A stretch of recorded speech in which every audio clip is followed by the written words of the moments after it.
The S-Bar at the Mandalay Bay was my first stop after checking into the Delano Hotel. I'm gonna hit up a bunch of restaurants on this side, so if you like cool cocktails and unique bites, you should probably subscribe.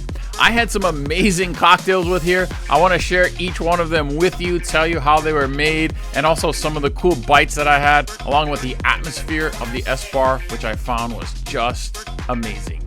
The first drink of the night was There Should Be Unicorns. Hey, how's that for a name? I absolutely loved it. This is definitely a foo-foo drink. So if you're looking for something that's sweet tasting, this one was almost like a creamsicle or maybe even a fruity lava flow. So if you like those kind of drinks, definitely go for There Should Be Unicorns. It had a light sprinkling of sprinkles and a strawberry on top. It looked almost like an ice cream shake. It was made with a hibiscus gin, nagori sake, and strawberry cream soda. Delicious.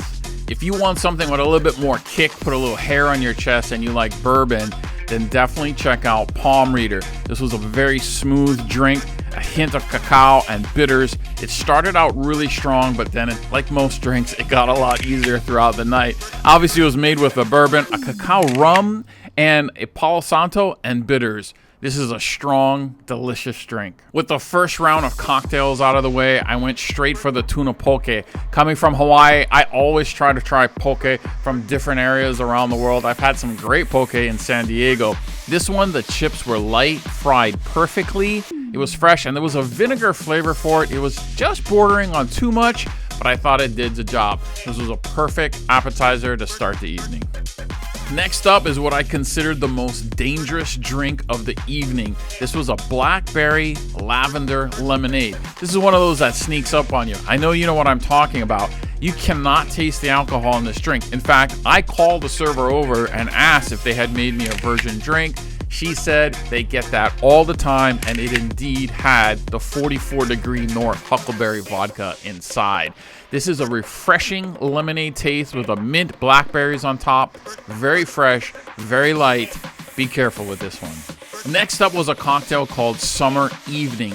It smelled like watermelon Jolly Rancher. That's one of my favorite Jolly Ranchers. This is very light and refreshing with a slight bitter taste. I really enjoyed this. It's made with Grey Goose essences, watermelon, basil, fresh watermelon, and lemon. Wow, what a combination. It was perfect.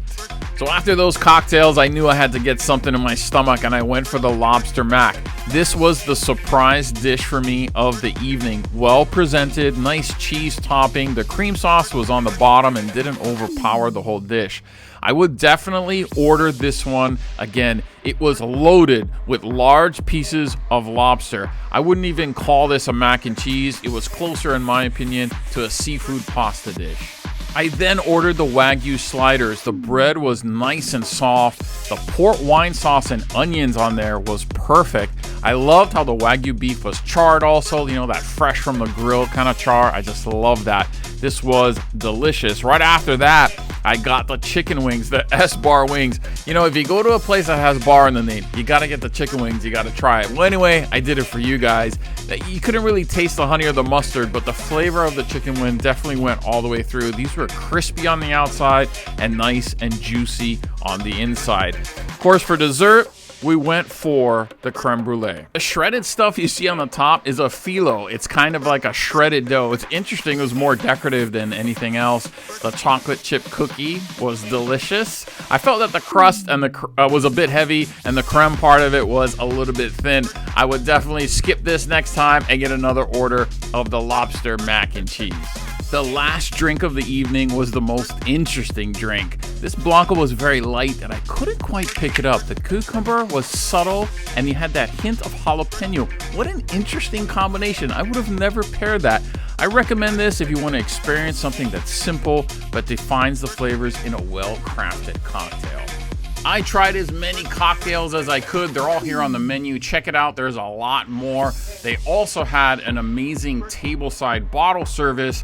If the tables had been nice to me, I might have partaked, but I wasn't ready to take out a second mortgage for that. If you guys do, let me know in the comments. I'd love to know what tableside service is all about here. Overall, I'd like to talk a little bit about the ambiance of this place. Yeah, muted lights, lots of cool seating, shadows. I was here right when they opened early in the evening. They had live music going on. She was just excellent. It was amazing. I witnessed as they changed over to the DJ. This place obviously was pumping through the night. I wasn't there for that, but I would definitely come back to this place. I really enjoyed the S-Bar at the Mandalay. After that, I went to the Strip Steak, also in the Mandalay, so definitely hang around, subscribe, and check that out. I had an amazing meal there. I can't wait to share it with you. I'll see you in the lobby.